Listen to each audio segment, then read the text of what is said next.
രാജ്യം ഒരു യുദ്ധം ആഗ്രഹിക്കുന്നില്ല, ഇന്ത്യ ഒരു യുദ്ധം ആഗ്രഹിക്കുന്നില്ല. പക്ഷേ പാകിസ്ഥാന്റെ ഭാഗത്തു നിന്നും നിരന്തരമായി പ്രകോപനം ഉണ്ടാവുകയും ചെയ്യുന്നുണ്ട്. നിരപരാധികളായ 26 ഇന്ത്യക്കാരുടെ രക്തം വീണ പെഹൽഗാമിന് 14 ദിവസത്തിനു ശേഷം നമ്മുടെ രാജ്യം തിരിച്ചടി നൽകിയിരിക്കുന്നു. അതും ഭീകരവാദ കേന്ദ്രങ്ങൾ ചുട്ടെരിച്ചുകൊണ്ട്. അങ്ങനെ ഡൽഹിയിൽ നിന്ന് ശരത്ലാലും ന്യൂസ് ഡെസ്കിൽ നിന്ന് അശ്വിനി കൂടി തുടരുകയാണ്. ശരത്ലാലിലേക്ക് പോകുന്നു. ശരത്ത്, ഈ ഏപ്രിൽ 26 സിന്ധു തുറന്നു വിട്ടപ്പോൾ നമ്മൾ കണ്ടതൊരു ജലതാണ്ഡവമായിരുന്നുവെങ്കിൽ ഈ മണിക്കൂറിൽ നമ്മൾ കാണുന്നത് ഒരു അഗ്നി താണ്ഡവമാണ്. പാകിസ്ഥാന്റെ ഭീകര കേന്ദ്രങ്ങളിൽ തീമഴ പെയ്ച്ചിരിക്കുകയാണ് ഇന്ത്യൻ സൈന്യം. നിലവിൽ ഈ അതിർത്തികളിലെ സാഹചര്യങ്ങളൊക്കെ എങ്ങനെയാണ് ശരത്ത്, പ്രത്യേകിച്ച് ജമ്മു കുപ്വാര മേഖലകളിലൊക്കെ? സേതുലക്ഷ്മി, അതിർത്തി വളരെ സംഘർഷം. കഴിഞ്ഞ 12 ദിവസമായിട്ട് അതിർത്തിയിൽ യന്ത്രത്തോക്ക് ഉപയോഗിച്ചിട്ടുള്ള ശക്തമായ വെടിവെപ്പ് പാകിസ്ഥാൻ പ്രകോപനമില്ലാതെ നടത്തിക്കൊണ്ടിരിക്കുകയായിരുന്നു.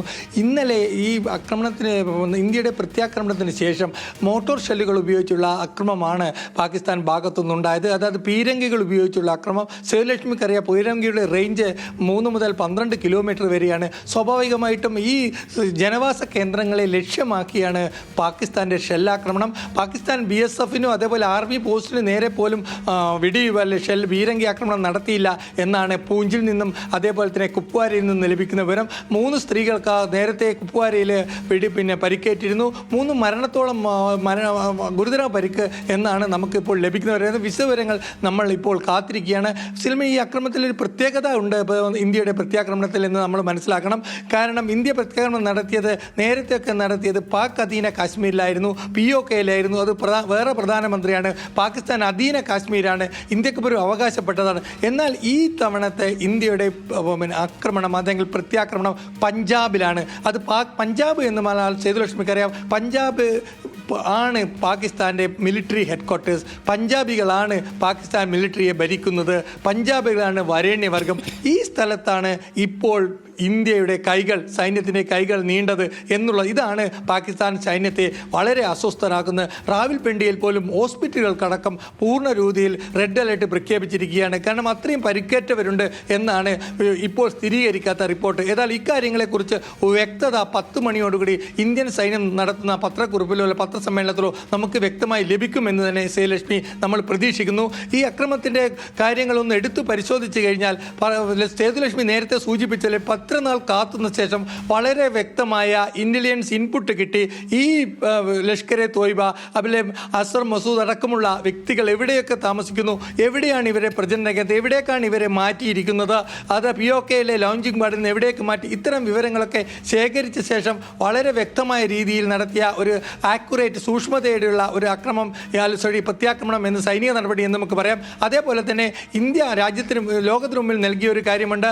കാരണം ലോകത്തിലെ പാകിസ്ഥാനാണ് ഈ കൂട്ടക്കൊലക്ക് പിന്നിൽ. പാകിസ്ഥാൻ്റെ സൈന്യത്തിലെ ഒരു വിങ് പാരാ കമാൻഡറാണ്, അതിലെ ഹസീം മൂസയാണ് ഇത്തരം ക്രൂരകൃത്യം നടത്തിയത്. ഇത് സംബന്ധിച്ച മുഴുവൻ തെളിവുകളും സാഹചര്യ തെളിവുകളും അതുപോലെ തന്നെ ഹാൻഡ്ലേഴ്സിൻ്റെ തെളിവുകളും അതേപോലെ കമ്മ്യൂണിക്കേഷൻസ് തെളിവുകളും ഒക്കെ തന്നെ ഇന്ത്യ വിദേശ നയതന്ത്ര പ്രതിനിധികൾ കൈമാറിയിട്ടുണ്ട്, അല്ലെങ്കിൽ വിദേശ രാജ്യങ്ങൾ കൈമാറിയിട്ടുണ്ട്. അപ്പോൾ തങ്ങളുടെ ആക്രമണം ഒരു അതിക്രമമല്ല, തങ്ങൾക്ക് സ്വയം രക്ഷിക്കാനുള്ള, എവിടെ പോയും തങ്ങളെ രാജ്യത്തെ ജനങ്ങളെ കൊന്നൊടുക്കിയവരെ പിടികൂടാനും ഉന്മൂലനം ചെയ്യാനുള്ള തങ്ങളെ അധികാരത്തെ ഡിഫെൻഡ് ചെയ്യുക മാത്രമാണ് എന്നുള്ള ഒരു രീതിയാണ് ഇന്ത്യ ഇപ്പോൾ പിന്തുടർന്നു വരുന്നത്. അതുതന്നെയാണ് ശരി, അതുതന്നെയാണ് ഇന്ത്യക്ക് പറയാനുള്ളത്. കാരണം ഇന്ത്യയിൽ കൂട്ടക്കൊല നടത്തുകയും ആ പാകിസ്ഥാനിൽ ഭീകരവാദിയായി കഴിയുകയും ചെയ്യുക എന്നത് ഒരു വ്യക്തമായ ഒരു സന്ദേശം അവർക്ക് നൽകുക.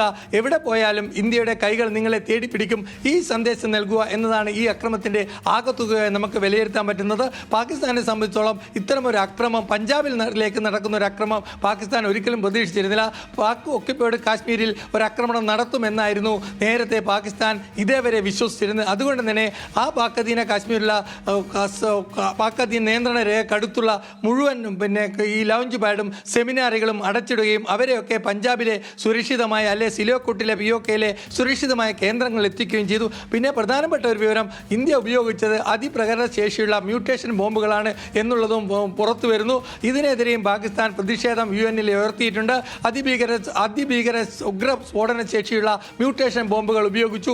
അത് യുദ്ധകാലത്ത് പോലും ഉപയോഗിക്കാൻ പാടില്ലാത്തതാണ്. വേണം തുരങ്കം പോലും അല്ലെങ്കിൽ കെട്ടിടത്തിൻ്റെ ബേസ്മെൻറ്റ് അടക്കം തകർക്കാൻ പറ്റുന്ന, അതേപോലെ ഒളിത്താവളം തകർക്കാൻ പറ്റുന്ന ബങ്കർ ബൂസ്റ്റേഴ്സായ മ്യൂട്ടേഷൻ ബോംബുകളാണ് ഉപയോഗിച്ചത്. അത് നിയമവിരുദ്ധമാണ് എന്നൊരു വാദമാണ് സെക്യൂരിറ്റി കൗൺസിൽ ഇന്ന് പാകിസ്ഥാൻ ഉയർത്തിയിരിക്കുന്നത്. ഏതായാലും പാകിസ്ഥാനെ സംബന്ധിച്ചോളം ബഹുമുഖമായ ഒരു പ്രതിരോധം വേണ്ടിവരും. പാകിസ്ഥാനെ സംബന്ധിച്ചോളം ഇനി മുന്നോട്ട് പോകാൻ എന്നുള്ളതാണ് ഇപ്പോൾ സേതുലക്ഷ്മി നമുക്ക് ഇപ്പോൾ കരുതാവുന്നത്. അത് നേരത്തെ പറഞ്ഞ പോലെ ഇന്ത്യൻ ഉത്തരേന്ത്യയിലെ വ്യോമ മേഖലയിൽ പൂർണ്ണ രീതിയിലുള്ള അതീവ ജാഗ്രതയും പ്രഖ്യാപിച്ചിട്ടുണ്ട്. ഏത് അക്രമവും പാകിസ്ഥാന്റെ ഏത് സാഹസവും അതൊരു യുദ്ധത്തിലേക്കുള്ള വഴി തുറക്കലാവും എന്ന കാര്യത്തിൽ യാതൊരു സംശയവുമില്ല. അത്തരമൊരു മുന്നറിയിപ്പ് തന്നെയാണ് ഇപ്പോൾ ഇന്ത്യ നൽകിയത്. ആ മുന്നറിയിപ്പ് ആവർത്തിക്കുന്നതിനാണ് സെക്യൂരിറ്റി കൗൺസിലിന്റെ മന്ത്രിസഭ രാജ്യസുരക്ഷയ്ക്കുള്ള മന്ത്രിസഭാ സമിതിയുടെ യോഗം വിളിച്ചു ചേർക്കുന്നത്. പ്രധാനമന്ത്രി ചെയർമാനുള്ള ഈ യോഗം അത്തരമൊരു മുന്നറിയിപ്പ് പാകിസ്ഥാനും അത് ലോകത്തിനും ഒരു സന്ദേശം നൽകാനും കൂടിയാണ് 11 മണിക്ക് തന്നെ ഇത്തരമൊരു യോഗം വിളിച്ചു ചേർത്തിരിക്കുന്നത്. സേതുലക്ഷ്മി.